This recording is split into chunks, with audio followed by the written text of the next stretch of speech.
హస్తినాపురంలో ఉన్న దుర్యోధనుడు అధికారికంగా రాజు కాలేదు.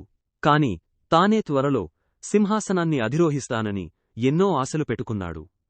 దుర్యోధనుడు ఈ ఊహలతో ఉప్పొంగిపోతూ ఆనందంగా ఉన్న సమయంలో బయట పెద్ద పెద్ద శబ్దాలు వినిపించసాగాయి. ఏం జరుగుతుందో అని బయటకు వచ్చి చూశాడు. అందరూ ఆనందోత్సాహంతో కేరింతలు చప్పట్లు కొడుతున్నారు. ఆ శబ్దానికి కారణం ఎవరో చూడగా దూరంగా ప్రజల మధ్యలో ఒక స్త్రీ మరియు తేజోవంతులైన సౌందర్యవంతులైన 5 యువకులు నిలబడి ఉన్నారు. వాళ్ళెవరో కాదు, కుంతీదేవి మరియు పాండవులు.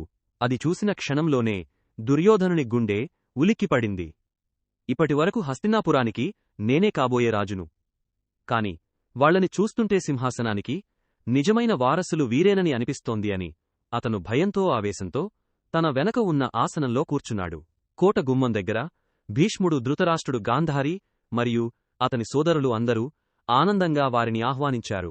కాని ఆ నిమిషంలోనే దుర్యోధనుని హృదయంలో ద్వేషం అనే విత్తనం నాటుకుంది. హస్తినాపురంలో పాండవులు సంతోషంగా జీవించసాగారు. ఆ దృశ్యం దుర్యోధనునికి తట్టుకోలేనిదిగా మారింది. అందులో అతనికి అత్యధిక ద్వేషం భీముడిపైనే పెరిగింది.